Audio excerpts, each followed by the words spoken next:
another one. Here's another thing that kept them from their blessing. Here's another thing. Verse 32. It's exactly what Pastor has been dealing with just a little bit. Yet in these things, you did not believe the Lord your God.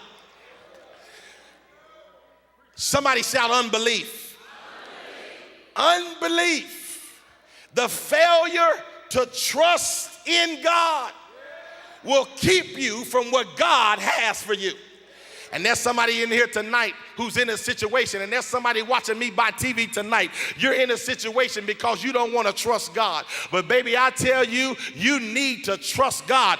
I wish somebody had jumped up and told the children of Israel, listen, don't you know this is God, the one that delivered you out of Egypt? Somebody said, this is God. Somebody should have said, listen, when you were down by the Red Sea and had a Pharaoh's army behind you and a sea in front of you and a mountain on the side of you, don't you know it was God that opened up the Red Sea so that you could walk through? Don't you know it was God that gave you a pillar of fire by night so you could see your way, and a cloud by day so you wouldn't be burnt up by the sun? And then on top of all of that, he gave you some angel bread, some manna from heaven every single day. And I want to tell somebody this: how can you not trust a God that can allow you to be in the wilderness for 40 years and not let your clothes wear out? Somebody should have told them, baby, you better trust God. I wish somebody in here would understand that I'm saying this, that God has too good a track record for you not to trust him.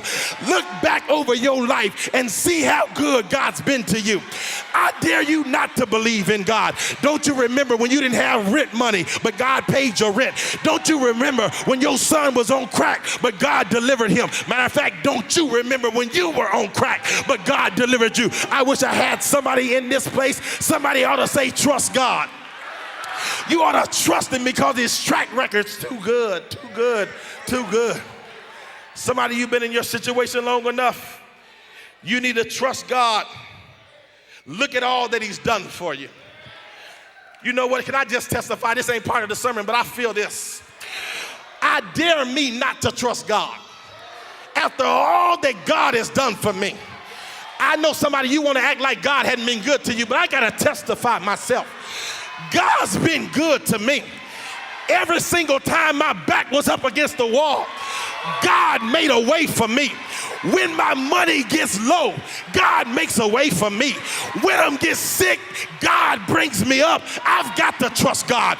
Tap 3 people and tell them I've got to trust him. I've got to trust him.